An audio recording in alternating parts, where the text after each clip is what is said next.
Today we are talking about the gift of giving, you know, with the economy, and a lot of kids have a lot of expectations when it comes to gifts, and maybe, you know, Santa Claus or parents, they've had a rough year, right? So what do you do if you have a kid that wants a, what's the new, the Xbox, the Kinectco or whatever, I forget what it's called, but some big turbo expensive right, exactly game.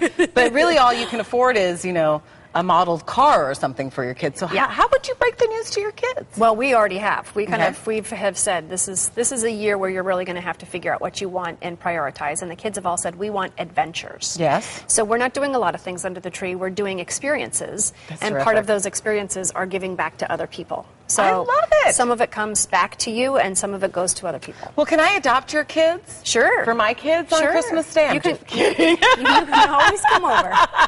Actually, you know, my daughter's always been very generous because she only gets one big gift a year. Okay. So her expectations this year, actually, I've had to have that talk with her because she actually had an early gift, you know, that beautiful braid she had. Yes. And I said, those cost, Mom, a lot, and we're on a tight budget. So what you need to do from now on is when it comes to Christmas, it's going to be little gifts. So we're just every time you do this, remember that was from Mom with Love. That's exactly right. Okay. Well, a lot of you are talking about this on our Smart Family 15 Facebook page. So we asked you, what would you do to lower your children's expectations this year if you're on a budget? And Noel Rosen said, well, maybe it would be good to teach the kids that spending time together is really more valuable than getting some shiny gift is. And Jerry Topa says, take them for a ride down Skid Row. They'll get it.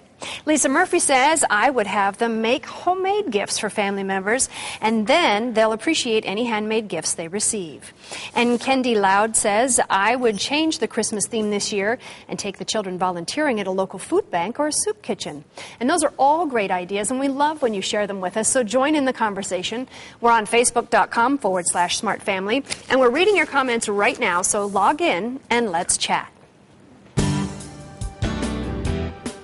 All right, well, let's bring in the expert on this smart topic. Dr. Lynn Kenny is the author of the Family Coach Method, and she's here to kind of help us navigate through some of these really big expectations kids have. Nice to see you. I love what these families have said. Don't you agree, Connie? And absolutely. I concur with you that the giving is so important, but I'm thinking that before the economy tanked, I think we talked about giving, but maybe really didn't do it enough. We were in a pretty self-absorbed time, and I think that correction has probably helped us all. And it was a time when we could afford more expensive things for our children. Now we can't. So when we mean one big gift, it's one big gift. And my husband was like, okay, iPad up here, that's not happening.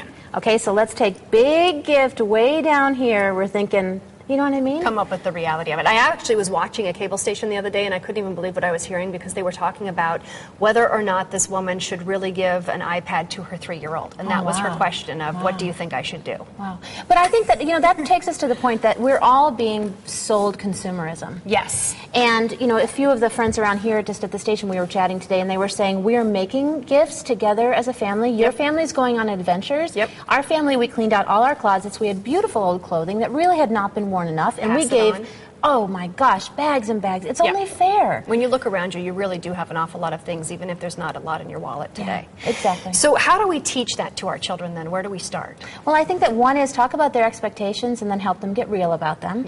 So you can actually show them, you know, show them what things cost, show them what a man-hour, you know, takes, how much you would make. Be realistic with them. Now, listen, when the kids are a little younger, like 4 or 6, they're not going to understand all that. They don't get the money thing. They go, gee, an iPad sounds like a great idea, Mom. Yeah, so I think that physically modeling for the children, giving, taking care of others, doing something kind for somebody else, and then showing them, you know, different sizes of gifts. I mean, to you, they're monetary, but to the children, they're like, you know, gifts that they would really get. So just helping them really see the differences. Sometimes if you put it into their terms, too, like, for instance, you could buy 100 crayon and coloring book sets, or you could buy whatever it is you're asking for. Do you understand, like, what that value of money equals? I love that So that it puts it in their learning level, kind of helps.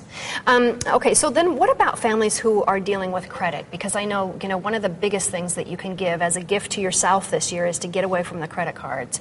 And I've actually spoken with families who have said, we were either going to pay the mortgage this month or we were going to have Christmas, and we chose Christmas. I know. And that's, for me, I really, honestly, I thought that makes me almost want to cry for for them, because that's just the wrong answer. No, I agree. And the thing is that's when we can reach out to our churches, we can reach out to our neighbors, we can reach out to family and friends, and ask for relational types of gifts. You know, maybe I might take my cousin's children for a little dinner, or a trip to the fountain, or a trip to see Santa. We can create relational things that are not going to cost money. Now, what we don't want is for families to be spending money that they don't have because they believe they've got to buy their kids things, and then getting into more debt. Take the pressure off yourself and just know it's really about you being next to them and not about the gift in your hand. I agree. And we just have to communicate it with them. They do understand. They're very intelligent, even at a young age. I think also if you understand what it took to bring whatever it was to the table, that it's the meaning behind the gift, that really helps, doesn't it? I agree. And not buying stuff for them all year long. Children don't need stuff. They need relationships. They need you. And so the more that you're teaching them that throughout the year, then the more at Christmas it makes a lot of sense. Yeah, very, very cool. I love all those ideas. Thank you for being with us. We joy, appreciate it. So are you doing anything fun for the holiday? We're doing something relational, of course. We're taking a little family trip together. Good. Very excited about it. That's nice. Well, happy holiday to you. Okay, same to you. All right. Daphne?